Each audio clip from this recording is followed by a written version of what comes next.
കുറേ നാളുകൾക്ക് ശേഷം മൂന്നാറിലേക്കൊരു യാത്ര. ഹായ് കൂട്ടുകാരെ, നമ്മളിപ്പോൾ മറയൂരാണുള്ളത്. ഇവിടുത്തെ ഒരു ശർക്കര ഫാക്ടറിയിലാണിപ്പോൾ. ബാക്ക്ഗ്രൗണ്ടൊക്കെ നല്ല രസമുള്ളതാണ്. കരിമ്പ് കണ്ടിട്ടുണ്ടല്ലോ നിങ്ങൾ? ഞാനും കരിമ്പ് കണ്ടിട്ടുണ്ട്, പക്ഷെ ശർക്കര എങ്ങനെയാണ് ഉണ്ടാക്കണമെന്ന് എനിക്കും അറിയില്ല. ഇവിടെ ഇതിൻ്റെ എല്ലാ പ്രോസസ്സും ഉണ്ട്. ഇതൊക്കെ കണ്ടപ്പോൾ അത് നല്ല പ്യുവർ ശർക്കരയാണ് ഇവിടെ. ഇതൊക്കെ കണ്ടപ്പോൾ എനിക്ക് നിങ്ങളെ ഒന്ന് കാണിക്കാൻ തോന്നി. നമുക്കൊന്ന് നോക്കിയാലോ? കരിമ്പാട്ടോ കൂട്ടിയിട്ടിരിക്കുന്നത്. മറയൂർ ശർക്കര എന്ന പേരിൽ നാം കാണുന്നത് പലതരം കെമിക്കൽ ചേർത്ത ശർക്കരയാണ്. പക്ഷേ മായം ഒന്നും ചേർക്കാത്ത ഒറിജിനൽ മറയൂർ ശർക്കരയാണിത്.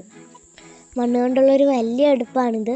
അടുപ്പിലിരിക്കുന്ന ഈ വലിയ ചെമ്പിൽ കരിമ്പിൻ ജ്യൂസാണ്. 3 മണിക്കൂറോളം ഇത് നന്നായിട്ട് ആ ചെമ്പിലിരുന്ന് തിളയ്ക്കണം. പിന്നെ 1 മണിക്കൂറോളം നന്നായിട്ട് ഇത് റെസ്റ്റ് ചെയ്യണം. എന്നിട്ട് ചൂടോടെ തന്നെ ശർക്കര ഇതുപോലെ ഉണ്ടകളാക്കുന്നു. യാതൊരു കെമിക്കലും ചേർക്കാതെ ഉണ്ടാക്കുന്ന ശുദ്ധമായ ശർക്കര ഇത്. നല്ല ടേസ്റ്റ് ഉണ്ട്, നല്ല മധുരമുണ്ട്. ശർക്കര ഉണ്ടകൾ മാത്രമല്ല കേട്ടോ, ശർക്കര പൊടിയുമുണ്ട്. അതിനു വേണ്ടി ശർക്കര പൊടിക്കുന്നതാണ് ഈ കാണുന്നത്. ഈ പ്ലാന്റിന് തൊട്ടടുത്ത് കരിമ്പിൻ പാടങ്ങളുണ്ട്.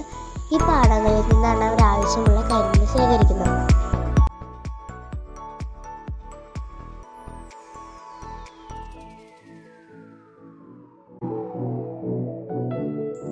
ഒറിജിനൽ മറയൂർ ശർക്കര ഇട്ട നല്ല ചൂട് ശർക്കര കാപ്പി.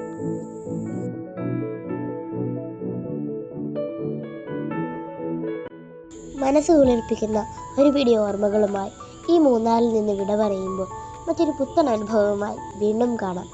ബൈ.